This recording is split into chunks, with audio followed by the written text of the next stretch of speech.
Imagine waking up every morning on your own private island, surrounded by crystal clear water, white sand, and complete privacy. No neighbors, no traffic, and complete privacy. It sounds like the ultimate symbol of wealth.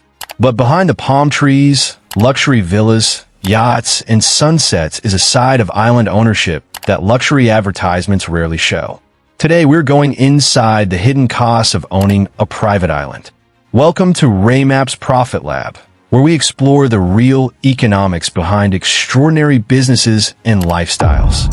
If you enjoy discovering what things cost, subscribe to Raymap's Profit Lab and join us. The first hidden cost is the island.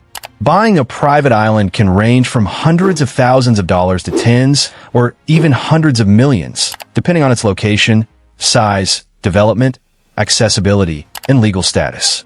But the purchase price is only the beginning. An island that looks cheap online may have no roads, electricity, reliable water, buildings, or practical way to transport construction materials. You're not simply buying land. You may be buying an entire infrastructure problem. Then comes access. Most private islands do not have a normal road connecting them to a city. You may need a boat, helicopter, private aircraft, or a combination of these.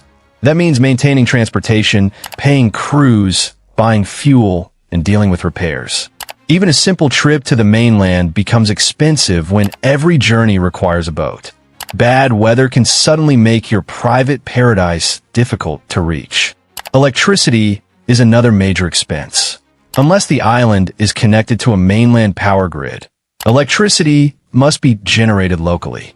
That could mean diesel generators, solar panels, batteries, or a combination of systems. Solar power sounds simple until you consider the panels and battery storage required for a luxury property. Generators require fuel and servicing, while salt water and humidity accelerate corrosion. Water can be even more challenging. A luxury home needs clean water for drinking, cooking, showers, toilets, laundry, landscaping, and swimming pools. Owners may need rainwater collection, wells, storage tanks, filtration, or desalination. Desalination provides reliable water, but requires expensive equipment, energy, maintenance, and specialist attention. So even a glass of water on a private island can depend on sophisticated infrastructure. Waste creates another hidden problem. On the mainland, you put your rubbish outside and a truck takes it away. On an island, there may be no truck and no municipal waste service. Food waste, packaging, sewage, wastewater, and other rubbish must be managed locally and responsibly. This can require septic systems, wastewater treatment, composting, storage, and regular transport to approved disposal locations. Island ecosystems can be sensitive to pollution, making waste management even more important. And then there is maintenance. The ocean may look peaceful, but saltwater is extremely aggressive toward buildings, vehicles, electrical equipment, plumbing, boats, and machinery. Metal can corrode. Paint deteriorates. Roofs can be damaged by storms. Air conditioning systems fail. Wooden structures can suffer from moisture and insects. A property requiring ordinary maintenance on the mainland may need constant attention on an island. The more luxurious the property, the more technicians, contractors, tools, and spare parts you may need. Staff are another major expense. A private island cannot operate itself. You may need housekeepers, gardeners, cooks, security personnel, engineers, maintenance workers, boat operators, and property managers. Because the island is remote, employees may also need accommodation, food, transportation, and insurance. You are supporting an entire workforce in an isolated environment. Security can also become expensive. Privacy is one reason wealthy people buy islands, but isolation creates vulnerabilities too. Owners may need cameras, alarms, communication systems, guards, and emergency procedures. Isolation also means planning carefully for emergencies, because mainland help may not arrive quickly. Insurance is another cost that can shock new owners. Islands can face hurricanes, cyclones, flooding, coastal erosion, fire, theft, and other risks. Insurance companies may charge high premiums, impose strict conditions, or offer limited coverage depending on the location. Even when insurance covers a disaster, deductibles and delays can remain. Weather risks can affect the property's long-term value. Taxes and government fees also matter. Buying an island does not mean becoming your own country. The property remains subject to the laws, taxes, environmental rules, immigration requirements, maritime regulations, and building codes of the jurisdiction where it is located. Owners may face property taxes, land fees, import duties, registration costs, and employee-related taxes.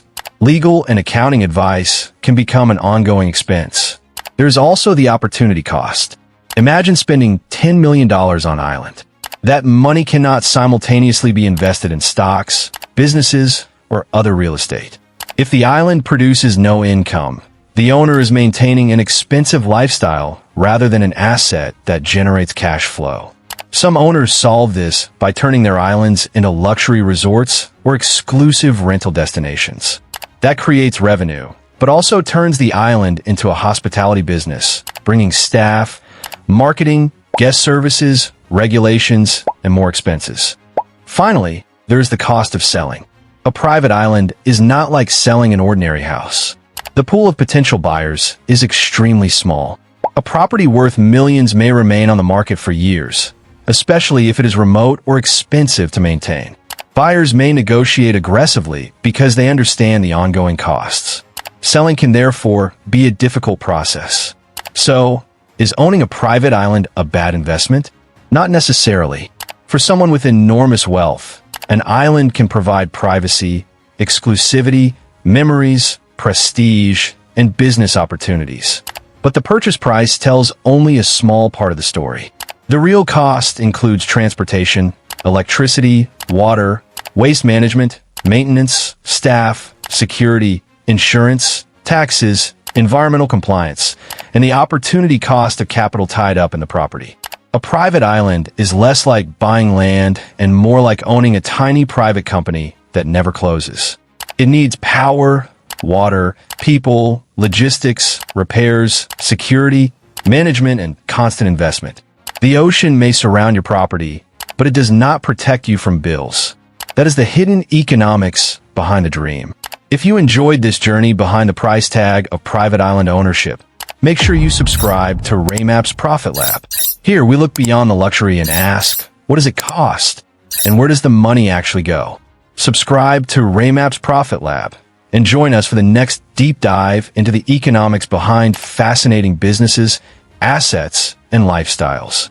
Until next time, remember, sometimes the most expensive thing is not buying the dream, but keeping the dream running.